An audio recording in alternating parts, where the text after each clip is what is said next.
esse pessoal que locou e vendeu a descoberta, eles vão ter que repor as ações. Aí é que o binóculo chega mais longe, entendeu? Do que... Eu sou um economista que eu não sou brilhante, a minha faculdade é a faculdade da vida e do mercado, não é a de Oxford nem desses lugares todos.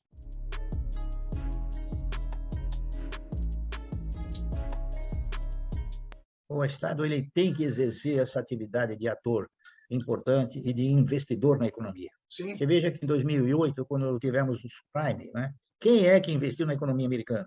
Quem é que salvou a economia americana? Foi o Estado, tá certo? E agora O também. Estado, agora talvez não na mesma intensidade, mas o Estado já salvou algumas empresas, é isso? Nós tivemos empresas aqui que, por forças especulativas, eles quebraram. Eu vou te dar um exemplo. Aracruz, Sadia Varig. e outras. Qual? Varig.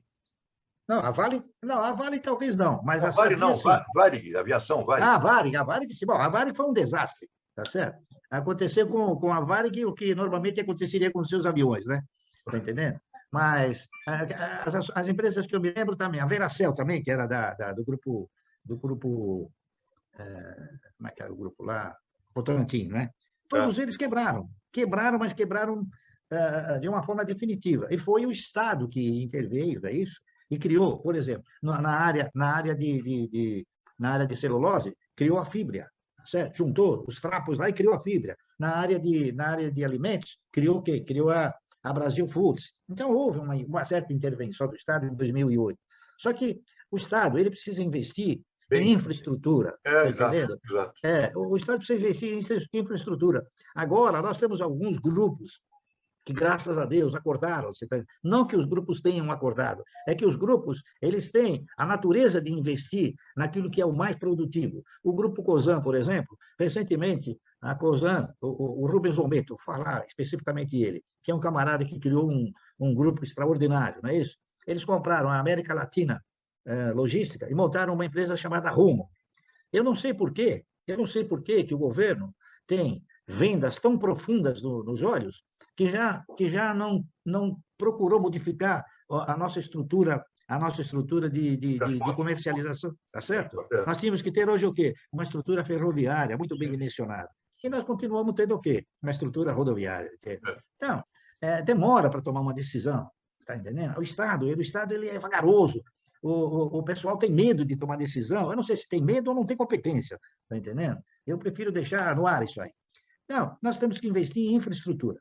Você veja bem, nós Educação somos também, um país... né? Em educação. A educação, claro. Você veja uma coisa interessante. Recentemente eu vi uma entrevista aí num canal de televisão que eu falei, pô, esse camarada tinha que ser um gestor do país. Nós somos o país considerado detentor da maior bacia hídrica do mundo. E nós temos aqui, nós temos lugares aqui que não tem, que tem falta d'água.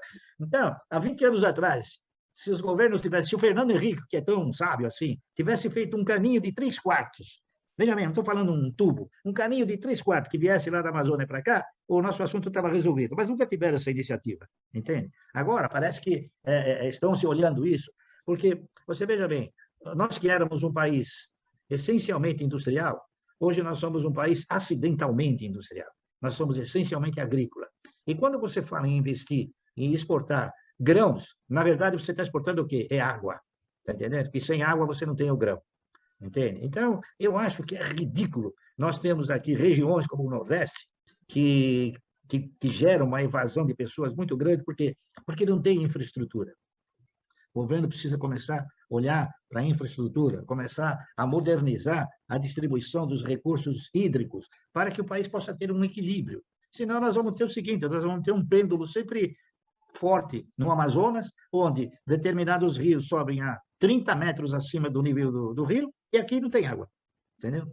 Essa visão estrutural é que falta para as nossas. Então, os nossos economistas, André Lara Rezende, Pedro Parente, todos esses que têm uma estrela grande, está entendendo? Eles não enxergam isso, está entendendo? Então, eu sou um economista que eu não sou brilhante, eu tenho a minha faculdade, está entendendo? É a faculdade da vida e do mercado, não é a de Oxford nem desses lugares todos. Que lá você aprende a fazer alguma coisa em 2 horas, quando você já está cansado de fazer por uma. Você está entendendo? Essa aqui é a realidade. Então, meu filho, eu me sinto assim muito a cavalheiro e muita vontade, não para criticar, mas para mostrar os caminhos que a gente normalmente deveria traçar, não é isso? E que, infelizmente, nós não traçamos. Então, lamentavelmente, você pega o Guedes, eu não tenho nada contra o Guedes, pelo contrário, né? Eu sou presidente aqui do Conselho Regional de Economia e gostaria que um dia ele nos honrasse com a sua presença. Mas nem o telefone ele não atende, você entende? Ele atende um monte de cara que não tem nenhuma expressão, nem nada, mas aqui o presidente do Conselho Regional de Economia ele não atende. Mas não tem problema, eu não me sinto assim incomodado por isso, né? Porque a gente tem que considerar aquilo que a gente constrói, né? Agora, com toda a sinceridade e com toda a franqueza, eu acho que as autoridades têm necessariamente que ouvir aqueles que conhecem, aqueles que sabem, né? Eu tenho visto aí, por exemplo, é, alguns é, alguns conselhos, algum CPI, alguns órgãos aí tentando criar alguma coisa, né? Aí você pega um deputado lá de Roraima. Roraima não tem indústria, não tem comércio, não tem agricultura, não tem nada. E o cara vem aqui criar assuntos para o interesse do país. No fim, ele acaba criando assuntos de interesse deles, né? É verdade. Então, é verdade. Então, nós temos aqui, de vez em quando até eu brinco, eu digo o seguinte: ah, o mundo inteiro define a política como a arte de gerenciar e administrar interesses comunitários, né? Aqui no Brasil é a arte de administrar interesses individuais. Tá entendendo? Então a gente precisa mudar, inclusive, esses conceitos, fazer com que nós tenhamos o quê? Nós tenhamos olhos muito mais voltados para a nossa economia, para a economia como um todo, tá entendendo? Eu não sei se você vai concordar comigo ou não, mas nós tivemos um presidente que ficou 12 anos aí no poder, uma estrutura partidária, que ele vive dizendo o seguinte: eu tirei todos da miséria, mas ele esquece de dizer que jogou todos para a indigência.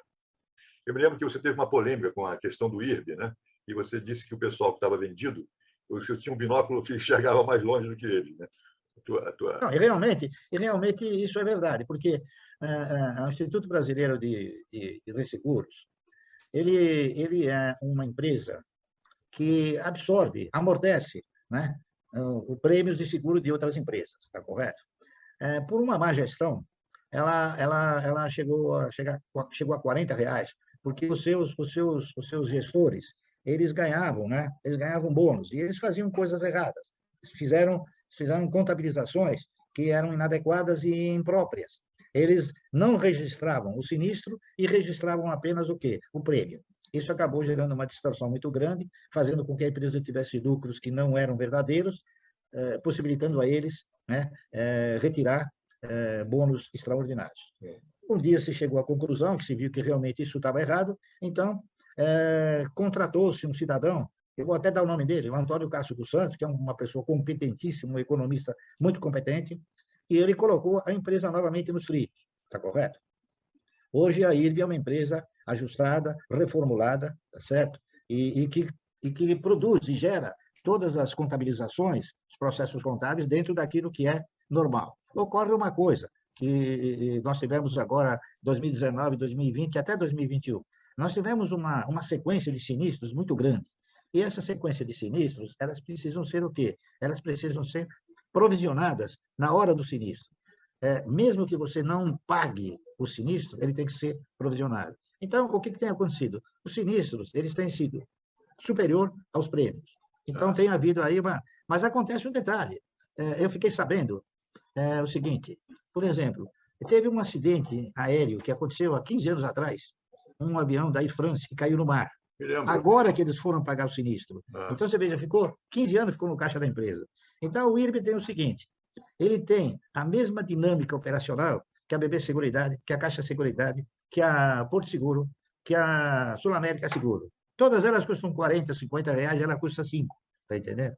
E outra coisa, é uma empresa que tem a valuation dela, hoje ela vale 1.267 bilhões de ações, 5, 6 bilhões, né? Ela tem 12 bilhões em caixa. Que entendeu? isso? Então, é uma empresa super capitalizada. Agora, Eu me não sei conta, mas eu também não entendo. Agora, como é que explica, inclusive, um sujeito que nós sabemos no mercado, o pessoal sabe quem é, a corretora, Como é que o sujeito me aluga ações e vende a 40, e a ação chega a 5 ou 6, ele diz que está caro e não recompra as ações?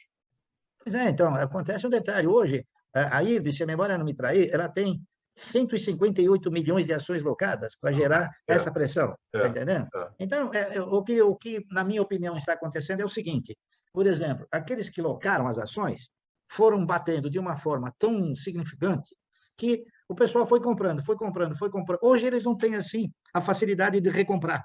Então, o que está acontecendo? Uma coisa interessante. Eles estão tentando locar mais e a locação está diminuindo. Então, a taxa da locação chegou até 20%, coisa extraordinária. Então, eu acho que vai acontecer o seguinte: num dado momento, esse pessoal que locou e vendeu a descoberto, eles vão ter que repor as ações. Aí é que o binóculo chega mais longe, entendeu? Do que... Eu conversei com um operador que faz coisas para mim na Bolsa, e ele me explicou o seguinte: às vezes é uma questão de ego do camarada. Ele tem um modelo, ele tem uma coisa um plano que ele estabeleceu. Eu falei, como é que pode? O camarada alugou e vendeu a 40, a ação chega a 10, 8, 6, 5, ele não compra. O que ele quer? Ele diz que dizendo que continua caro. Ele falou, é uma questão, às vezes, de ego. O cara quer provar que ele estava certo, que a ação vai a 4, ou vai a 3, e que é uma questão de obedecer a um plano. Mas que coisa absurda isso, não? Então, mas eu acabei de falar para você. O camarada vendeu, ele foi batendo no papel 40, 30, 20, 10, 9, 8, só que agora ele não tem para comprar. Ele diminuiu tanto o preço. Entendi. Aí ele inventa essa teoria, então, que está caro. Exatamente. Eu, por exemplo, eu comprei uma montanha de ações, né? Eu comprei uma montanha de ações porque eu sei que ela vai continuar pagando dividendos como as demais, tá entendendo? A gente tem a segurança disso, por quê? Porque os donos da IRB são Itaú e Bradesco. Então, eles são ávidos por grana, tá entendendo? São ávidos por dividendos. E eu não tenho dúvida que eles vão convocar dividendos generosos para ele. E eu, com a ação, também vou ganhar. Porque o meu DNA é dividendo. Sei. Esse é a sua previdência privada que você diz, né? Exatamente. A minha previdência privada, ela é sustentada por ações de empresas. Por isso que ela é sustentável. Está entendendo? Por quê? Porque a empresa vai sempre gerar lucro, vai distribuir esse lucro. Ela vai gerar riqueza, fazer essa riqueza circular e distribuir essa riqueza. E a hora que ela distribuir a riqueza, nós estamos aptos a recebê-la. Tá ok? Ok. Muito bem. Luiz, muito obrigado. Foi um prazer. Obrigado a você. E eu espero não ter dito nada que possa prejudicar, mas o que eu falo é aquilo que eu sinto, entendeu? Muitos economistas falam o que os outros querem ouvir. Eu não. Eu falo aquilo que eu sinto, porque eu não tenho assim nenhum compromisso com ninguém. Eu não tenho compromisso de falar bem ou falar mal de alguma coisa, quando, na verdade, você tem que falar o contrário. Eu falo aquilo que... E eu, quando critico os economistas, eu critico pelo seguinte, porque o reflexo de todo aquele emaranhado de procedimentos que esses economistas fizeram, ele está se refletindo agora na nossa economia. E a nossa economia está precisando de